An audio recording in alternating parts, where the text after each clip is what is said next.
Welcome to Popternative, where we dive into topical discussions from the worlds of pop culture, social media, and sports. Here is your host, Peter Remoliotis, aka PD Beats. Hello and welcome to the Popternative Podcast. This is the podcast where digital discussions, the worlds of pop culture, social media, sports, music. We talk about it all here. As always, I'm your host, Peter Remoliotis. Twitter, everyone knows me as PD Beats. Really excited to be joined by an actor, director, probably one of the busiest 18-year-olds out there right now. We're Reid Miller. Reid, welcome to Popternative. Hey man, what's up? I'm glad to be here. This is exciting. No, absolutely. Now, usually we allow our guests to plug at the end of the show, but because you've been doing so many cool things, why don't we do the plugs right now? You're working on so many cool things. You're in a lot of cool shows. You're directing. Lay it on us. Okay. So I just finished a film called F.R.E.D.I, which is it's like E.T. meets Transformers. It's really cool. That one's a little more of a family-friendly, like, action-adventure movie, and it's supposed to come out around sometime mid-next year, like, in theaters, so be on the lookout for that. The trailer's out right now, so you can just watch that on YouTube, actually. Okay. I just wrapped on seasons 2 and 3 of my show, Play by Play, which I'm the lead in, and you can watch season 1 on Go 90, and that's basically like, for those of you who haven't heard of it, it's basically Verizon's version of Netflix. So they're getting into the digital content game now. Everyone's getting into it. Everyone's getting into it. Amazon started it, and then Netflix and Hulu. It's crazy. But season 1's on there, and it's basically about Pete Hickey, who I play, and it takes place in the 90s. It's a sports rom-com. And it's basically about his life, and he wants to be a football player, but he's too small, so he ends up being the kicker. And it's really about his life and growing up and dealing with the struggles of high school in the 90s. And it's called Play by Play, actually, because it's narrated by future me, who is actually a ESPN news broadcaster. That's a really cool concept. Yeah, it's neat. I remember when I got the audition for it, and I was looking over the script, and I remember thinking how cool it was, because did you ever see Malcolm in the Middle? Of course, man.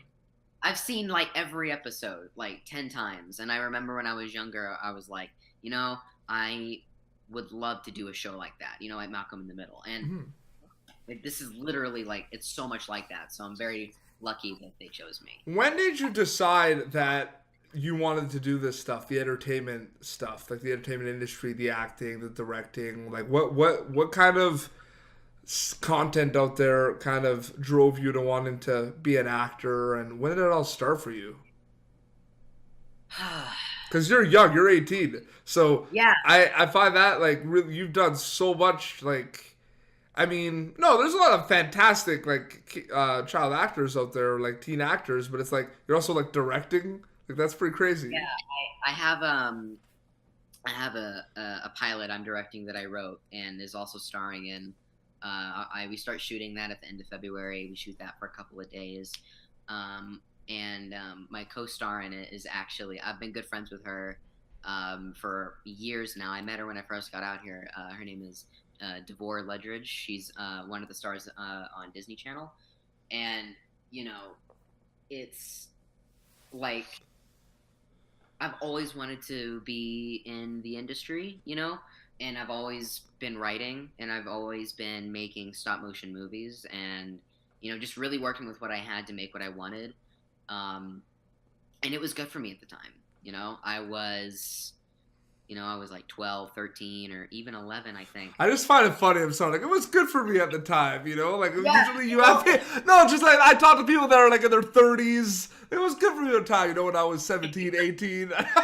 I'm sorry to continue, but it's just... No. It's funny. It is, though, because it's like, at the time, I was working with, the small little, like, white camera that literally just for photo taking, that my sister had... my parents got it for her, and she never used it, and then she gave it to me, and she was like, I don't know what you do with it, but take it. And I started, making stop motion movies, and there was this one actually where I had like a couple of shots that were actual videos. So in my mind, I'm like, oh, this is gonna be so cool. It's a combination of stop motion and like video. Like at that time, that was what blew my mind. But I think what got me like wanting to be an actor is, I'd have to say, the Marvel films, because I was 8 when Iron Man came out, and so those were starting to come out when I was like at that kind of influential age. Yeah, it was a good time. Like it was the perfect time for you to be exposed to it. Exactly. And you know, when I was a kid, and again, this is probably like every kid's dream when you're like when you're really young, but is to be like a superhero, right? When I was a kid. Okay, continue. You're a kid now, kinda. You know what I mean? I know, you know, but when I was like a child, like an infant. No, I know. I'm just messing with you. I'm just messing with you. It's but yeah, I wanted to be a superhero, you know?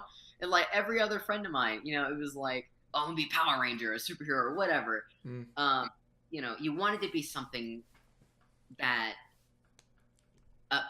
that represented justice and was good and whatever. Oh, 100%. You wanted to be something that was better than you. Yep. You know, you wanted to be better. And, you know, I looked up to all those heroes. I read all the Spider-Man comic books. I read, you know, like Doctor Strange was some of my favorite comic books. Iron Man is my favorite character.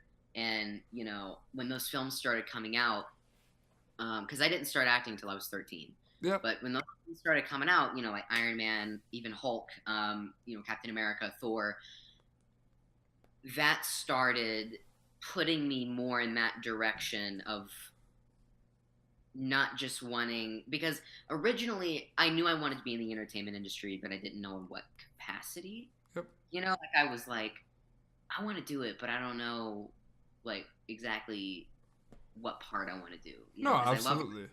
But also, it would be cool to play these other characters, but I had never experienced that. And so that's what really started getting me into wanting to be an actor, was kind of that sole purpose of becoming a superhero or playing like action movies are like my favorite genre, like John Wick. Like my web series directing is very much like John Wick. And, you know, I love action movies, so I'd have to say that's what got me into it. But I, you know, when you're that young and you live in a small Texas town, being an actor is not necessarily the easiest thing, because where are you supposed to go? What are you supposed to do? How do you start, right?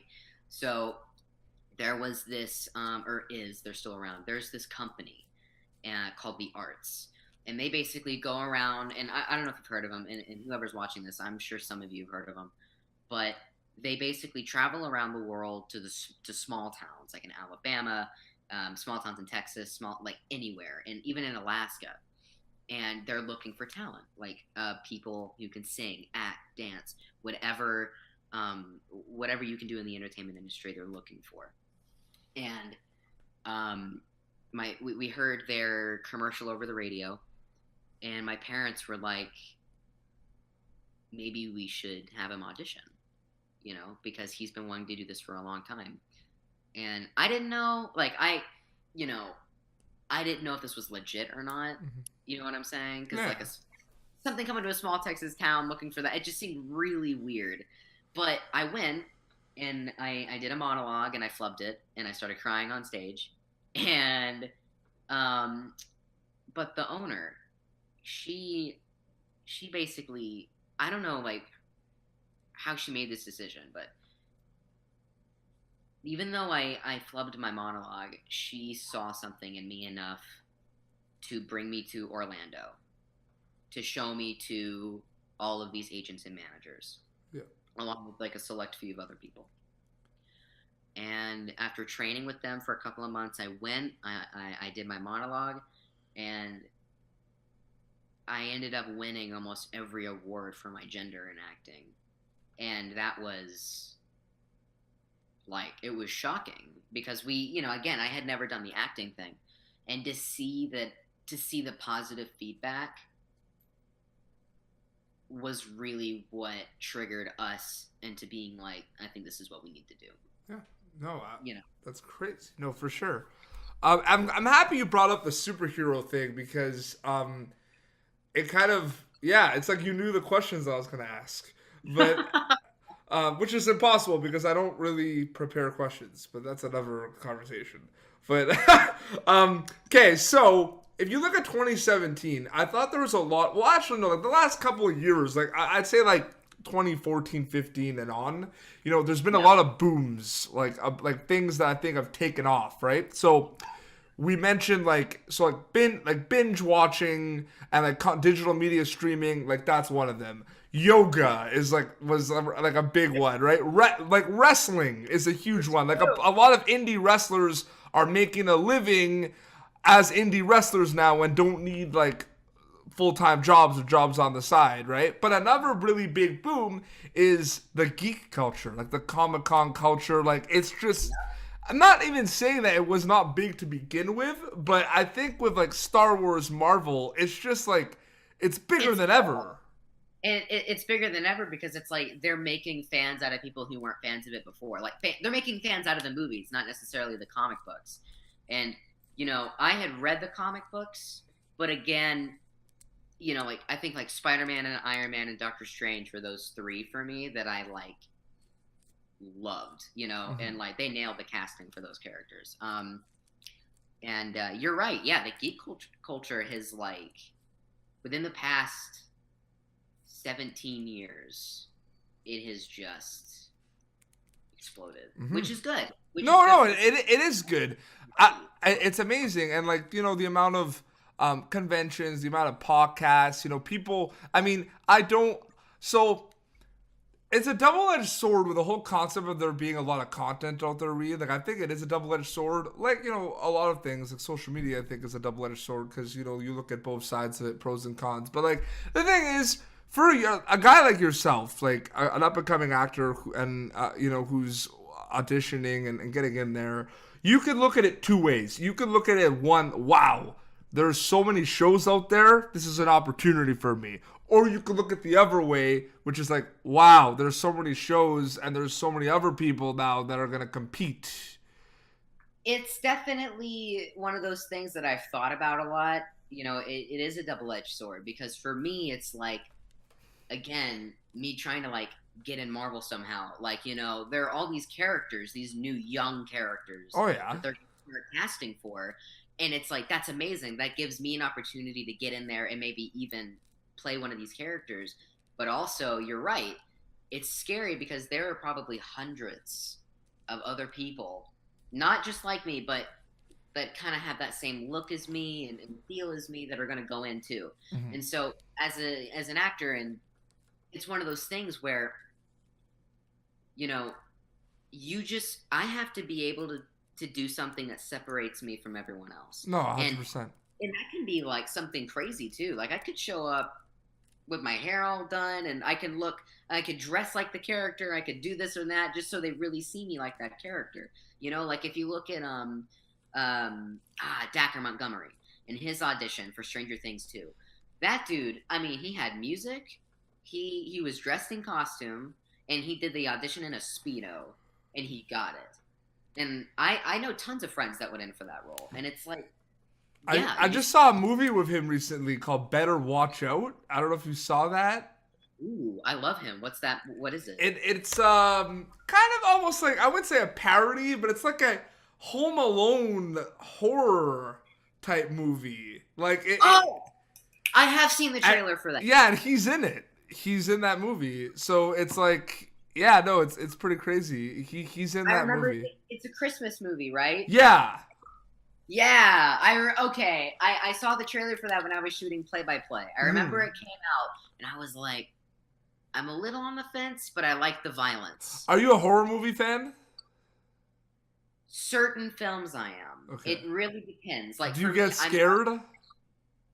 I don't really. Like, it's really interesting. Like, I have a lot of friends that get terrified at horror movies, and I'll sit there and like they'll do jump scares or whatever, and I'm like, this isn't scary. You know what my coping mechanism was? And I think like I tell a lot of like directors and writers of horror movies this, and they get like upset, and they're like, "Aw, like you fought a flaw." Like Because I used to get scared of them, but you know what I would do? I'd look at like, so The Grudge scared the hell out of me when I was a kid. That movie is So Sarah Michelle Gellar, right, who's in that, I'm watching it, and I'm like, oh my god, it's scary. But then I think of like the fact that these are like famous actors and actresses in it, so I'm like, it's okay, it's only Buffy.